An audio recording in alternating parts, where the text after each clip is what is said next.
Warning, this content is for entertainment and educational purposes only. All right, folks, Big Paul here today, and I've got an update for you about my off-season and why I'm eating my words about DBOL. I am using DBOL again. I'm going to explain to you why I have not used DBOL in 20 years, something like that. It's been a long time probably since my 20s would be my guess, but there is a reason why I'm using DBOL, and I'm going to explain it to you. I know I have said many times that DBOL is probably the trashiest of trashy steroids, and I still think that is true in most situations, but I don't like to speak in absolutes about things, and there are exceptions to every rule, and I'm going to tell you why in just a second, why I am using DBOL currently in my off-season. Also, before we get started, the Black Friday sale for the Anabolics e-course is still going on today. I guess technically it's Cyber Monday. So if you want to pick up the Anabolics e-course, it is still 30% off. Sale ends tomorrow on Tuesday. It's done. That's the only time in the next 12 months that it's going to be 30% off. So if you wanted to pick it up, now's the time to pick it up. It's going to be the cheapest it's been all year long. There's over 100 modules in the e-course and 60 or so hours of content. Kurt and I do a Q&A for the members where we give the members priority questions once a month. We add new content up as relative to things that change in the world of PEDs, and I think you're going to enjoy the course. Enough of that now. Let's get into why I'm taking DBOL and an update on my current off-season in just 1 second.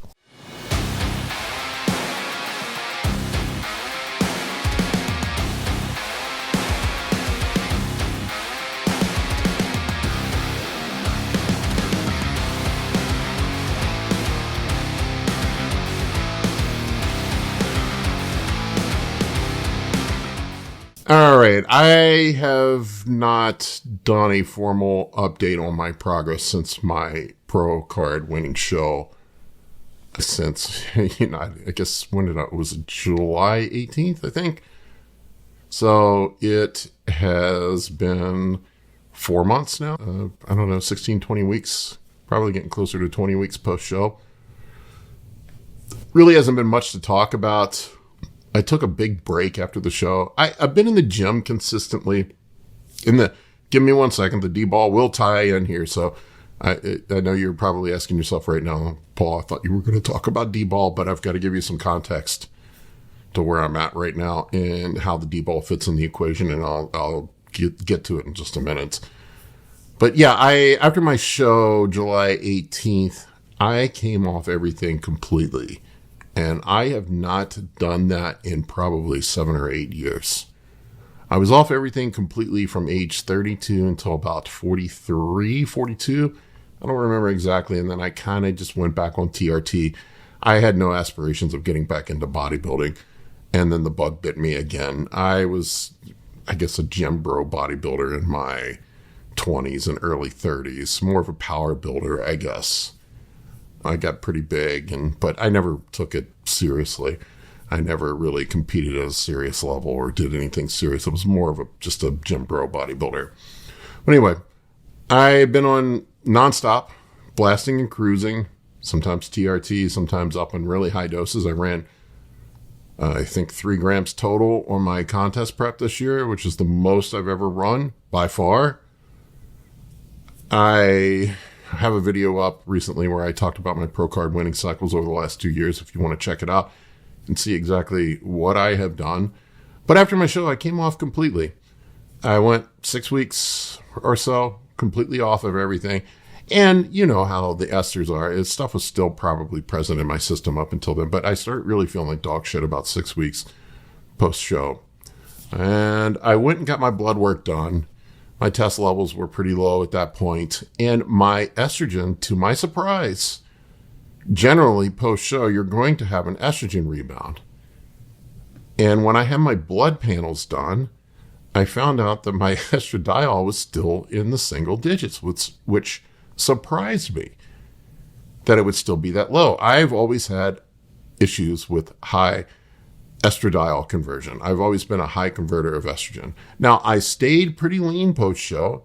Honestly, my weight, as of right now, I'm within a couple pounds of where I was at my show, if not exactly the same weight. I weighed in at 249 and some change at my show, and I'm still 249 and some change.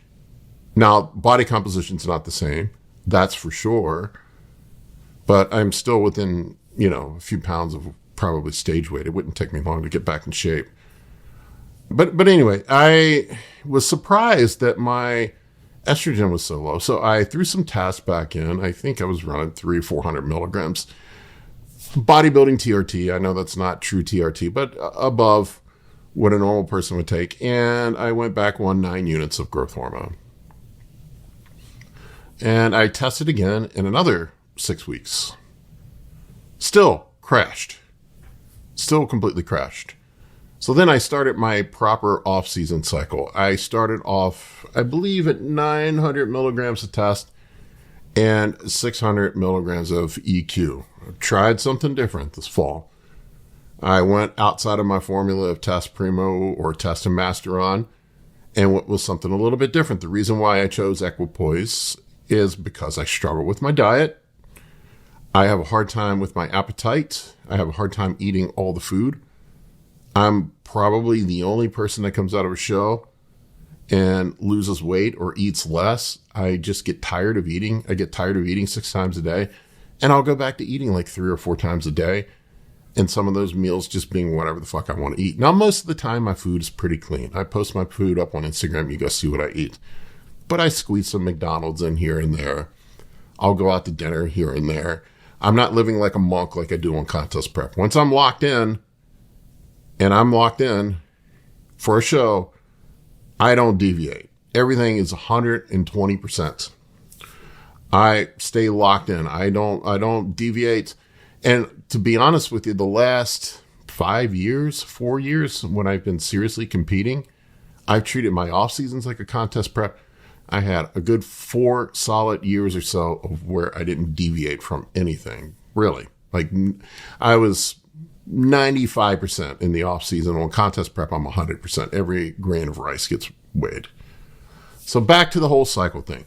Start off with 900 test, 600 EQ, and 18 units of GH.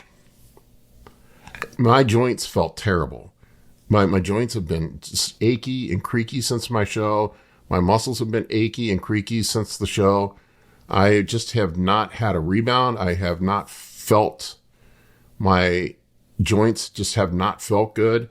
So I went and got my estrogen checked again about 2 weeks ago. It's still in the single digits. So my guess is that the EQ is crushing it. I even pushed the test up even higher. I went up to 1,800 test to see if I could bring it up. I did that about a month ago. I don't know how far I am into my off-season cycle. I started the first week in October. So, yeah, I'm about 8 weeks into my off-season cycle, something like that, 7 weeks. So I pulled the EQ down, pushed the test up. I'm down to just 200 milligrams of EQ. And I put some Masteron back in. Still, estrogen still crushed. And joints hurt. So this led me to the DBOL situation. I discourage most people from using DBOL because DBOL probably has the worst side effects, if you have issues with it, out of any steroid that at least in my experience. You get bloating, you get acne, you get gyno, you get high blood pressure if you're a high estrogen converter. Big if there.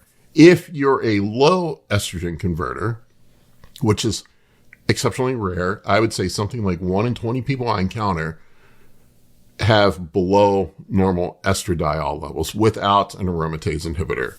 Big caveat there. Very rarely do I run into dudes that have low estrogen levels. And I speculate, this is what I speculate, you hear a lot of guys say that DBOL is the greatest thing that they've ever taken. And then there are tons of dudes, way more dudes that say, DBOL sucks, DBOL just bloated me up, DBOL made me get zits, DBOL made my blood pressure go through the roof, DBOL made me moody, DBOL made me feel like crap. And I would speculate that those guys are the guys that tend to carry more body fat and have a higher estradiol conversion. The methyl estradiol, the DBOL converts to, is very potent. And if you have any issues with estrogenic side effects, swollen prostate, acne, high blood pressure, water retention, gynecomastia, you are going to have serious issues with DBOL. Like I said, there's an exception to every rule. And what I found is that dudes that don't have high estradiol conversion, dudes that maybe have crushed estrogen, that DBOL can be the best thing since sliced bread for them. So I am an open-minded guy. I said, I'm going to experiment. I talked to Kurt Havens about it a little bit. I said, I'm going to throw in some DBOL and see what happens. I've tried some other stuff. I've been just sort of experimenting this fall, playing around with things, gotten away from my normal tried and true formula and tried some new things. And I tossed a little bit of DBOL in to see if that would help with the estrogenic side effects. And I'm telling you, within 2 to 3 days, my joint aches and pains were gone. My issues with gaining weight were gone.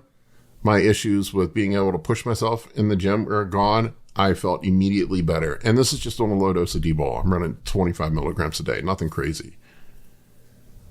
And now my hope is that I can get my estrogen back to normal by pulling the equipoise down and going with a higher dose of testosterone, having the DBOL in, and I can drop the DBOL in like 3 to 4 weeks. I'm just going to keep a low dose in for right now. I pulled the GH down as well.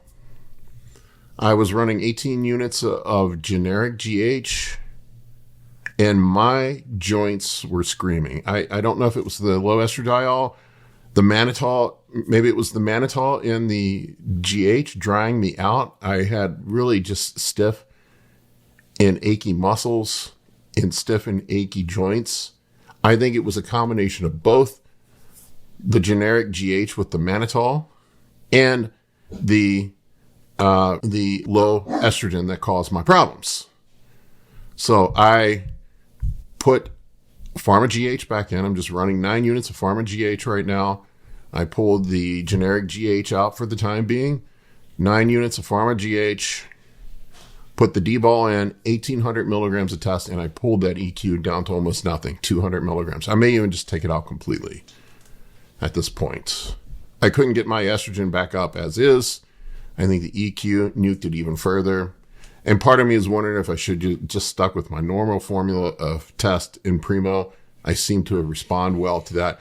But I will tell you this, after years of working with people and experimenting on myself, the body is always in flux. What worked last year doesn't always work this year. That's why you can't take a formulaic approach. You can have a framework and an idea. There's certain principles that do work, but you have to be willing to adapt to how the body responds, what is going on with the body at a given period of time.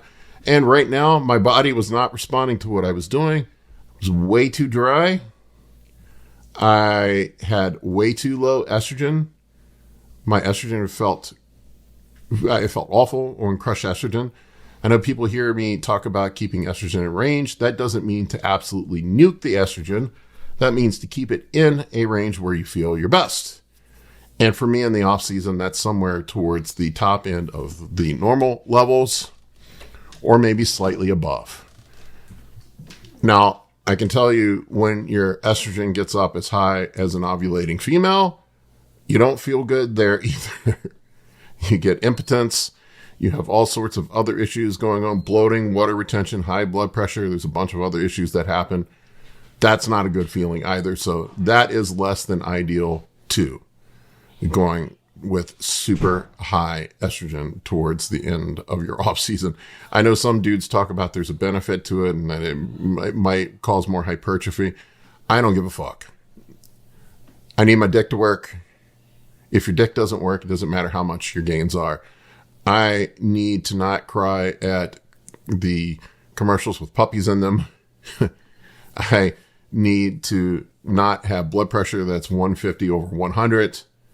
I need to not be broken out in acne all over. So I don't give a fuck if having 3 times the reference range of estrogen gives you a little more growth. I don't really think it does. I think it just turns you into a bloated, emotional mess that can't get a boner. I think that's about the only benefit from it. Now, that's not to say you want to crush. Believe me, having it crushed is not good either. I don't feel the best when my estrogen is crushed. You want to keep it in range, ideally, for health. There's benefits to having estrogen at the top end of reference range, cardiovascular health. It's renal protective, et cetera, et cetera, et cetera. Better lipids. There's all sorts of advantages. Anyway, folks, that's why I am back on DBOL. I'm not saying it's for everybody. I think there are certain applications and situations where it makes sense. It's an uncommon situation, but that's why I'm back on DBOL. Just wanted to be transparent with everybody. Let you know where I'm at. Let me know what you think in the comments section about DBOL and your experiences with DBOL. I want to hear what you have to say about it. Put them in the comment section below. Go pick up the e-course while it's still on sale if you're interested in it. I also have the Building Effective Cycles cheat sheet on sale as well. It's half off. It's $30. It's super cheap. If you want to pick it up, that is up there as well. And if you buy the e-course, I think you can get it even further discounted for $15. So you can throw it in with the e-course. Anyway, folks, I appreciate each and every one of you. Thank you for your support. Take care.